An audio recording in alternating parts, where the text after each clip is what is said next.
Hi guys, today I have prepared something pretty cool for you. I have finally decided to record my bike here in Taiwan, and this thing gave me the most pains both physically and financially, but that's about the best toy I ever had in years. It's a modified Kymco Racing 150. Welcome it. Here we go.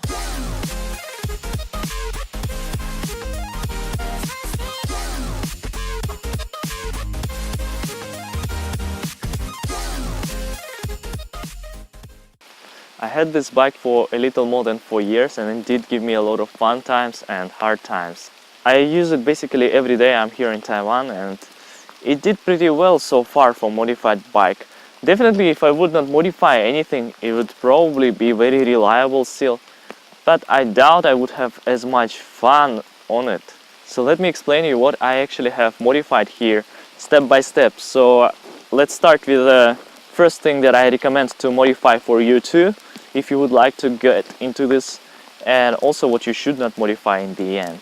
And additionally, in the end, let's do a short uphill so you can see actually how it stands against the new bikes. Let's begin with the things that I recommend to modify. So the first thing I would strongly advise you to change are the grips. The stock grips are made to last for long times, and they are too hard for both racing and for long rides, daily rides. So I got these grips made by Taiwan local manufacturer. They actually imitate Domino's, Italian brand. They are made of pure rubber and they are very soft and grippy. And at the same time my hand never gets tired. And they are good for both daily rides, for the rain, and also for the racing. The other thing that I would recommend to modify are the tires. The tire selection in Taiwan is pretty big for the scooters like this, with a 12-inch rim. We can choose between the Chinese vendors and all the way to Italian vendors. In my case, I have tried everything from the cheapest Maxis by Taiwan Chinese manufacturer all the way to the best tires like this one that I have here, Bridgestone BT601. And so far I would strongly recommend for any rider, both track or city rider, to use the Bridgestone BT601 in the front, because this tire grips the best, as I found out, on the white lines and on the metal pieces, and also make the scooter very agile. But at the rear, I'm not actually using any Bridgestone. This is Michelin Power Pure, and the reason I used it because Bridgestones are too tall and my scooter starts wobbling at the size of 120 by 80, and I had to use this Power Pures, and they actually have dual compound, which, you know, the back tire wears out quite a bit faster than the front, and this so far doing pretty well. I think they will easily do 10,000 kilometers, because on the racing tires like a Maxxis F1 or Dunlop TT93, I would only do 5,000 kilometers on them, or 3,000 or 4,000. This one's doing much better, and also they make the bike pretty agile, and I do love them quite a lot. I have modified shocks. I wouldn't recommend to modify the stock shocks because they do pretty well, and I would only modify the springs inside and coils and the oil. That would really make a difference. But the shock itself, either this or the stock will do pretty much the same job. I modified mine because after the crash, I think mine were a little crooked. In my case, I modified the rear shocks because the stock were too old, and the rear shocks are a little taller now, because you can see when my bike is standing on the big stand, the wheel is actually almost touching the ground. In my case, I have a pretty heavily modified CVT. This is something that I would like to suggest to modify if you would like to go faster. Because it's safe, it will not influence too much reliability. I didn't change it for almost a year, so it's not very well maintained now, but we will see how it still performs. But I will be changing to HKRS pretty soon, so you also will be able to see the difference in performance. You can also change your air filter. In my case, I'm using Simoto, and it seems like it does a pretty good job. The engine temperatures are a bit lower now. And the last part that will be more or less neutral are the brakes. I didn't really change the caliper, I only changed the disc. This is NCY, and it does pretty good job so far on braking, but it doesn't brake well in the wet. And my brake pads are also made for racing, and together with this disc brake they make a characteristic noise. I think you would hear it in some of my videos when I ride this bike. And the back, I didn't change it yet, but I think I will be changing to Brembo, because the brake caliper on the racing is really suck. I would have to buy a new caliper every year or so, because it just keeps breaking somehow, because I'm using it too much. Now let's talk about the things that I would not recommend to modify at all. So the first thing is the engine. If you would like your bike much more faster, just get a new bike with a bigger engine. In my case, it's really expensive to modify and maintain it. In my case, I have changed already 3 engines. The first one got messed up piston and the cylinder. The second one got got messed up valves, because the valve springs were not modified when the old engine was changed. So the valve spring just exploded, and the valve went down and the piston hit it, so it just totally messed up cylinder and piston. So now I'm using the new engine, totally made by TMRC. The head, the cylinder, crankshaft is not changed, and overall it did pretty good job last year, but it's about time to change again, because it's again starting having problems. So 1 year for modified engine is actually pretty good. I didn't change the computer, the ECU is still stuck and it's doing pretty good job, but shortly I will also be changing the ECU, and we will see how much performance it actually gives, because I'm also quite curious about that. The exhaust pipe. Do not modify exhaust pipe if you didn't modify the engine. It only makes more noise and irritates people.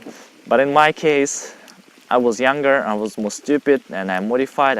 I got this Razor exhaust, and I love it. I love the sound. I love the way it sounds in the tunnels. Everything is decent about it. And my wife can recognize me from far away that it's me approaching. Not because it's loud, just because the distinct sound of it. Overall, I didn't change anything in this bike for over a year, which is pretty good for the modified scooter. And over the year, it did get pretty slow comparing to what it was. So I will gradually get it back to the not original condition and even faster. So follow this video to see more. And now let's do an uphill. I'm not sure how it will stand against the new stock bikes, but let's give it a try. If you'd like to see more videos of this scooter, please subscribe. I will gradually make it faster and faster.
it's 10 p.m. in the evening and the day is finally over, and it's been quite a day. After the test ride, after the uphill, I realized on the way the uphill I found out that RPM didn't go high and the speed of the scooter was actually pretty slow. RPM stayed at 7,000, meanwhile the power band should come at 8,500 RPM. So in last month scooter did misbehave, this bike, so it's been a year since I didn't change anything. So after this uphill I brought it back to the scooter shop, and you can see the video what actually was happening there. Basically we opened it up and we started checking the systems, trying to start the bike, and we realized that when it starts it had some really weird sound, and we started looking for it. Originally we thought it was the starter, and after checking it was not actually a starter because we charged the battery and it was sound didn't disappear. It was starting better, but the sound still was in there. And we opened the cover of the bike, the head of the cylinder at the topping, and we found out that it was actually not the crankshaft, it was the thing just over the valves. The name is, I'll put the name later. So this little metal part got broken that controls the valves, and basically the bike was overflowing with fuel and could not go up. I already showed the speed of this bike going up the hill, and it's not very good, but it's still faster than Yamaha Cygnus somehow. And right now I have changed the CVT from WF to HKRS, which would make it quite a bit faster. And also let's wait till this next weekend I will be able to fix this bike and fix the engine, and it will start flying again, and we will test again how much faster it actually will become. So subscribe to this channel. This bike is gonna be much faster than it is right now, than it was before even. That's all just for you and just for me to see how much this bike still can push. Enjoy.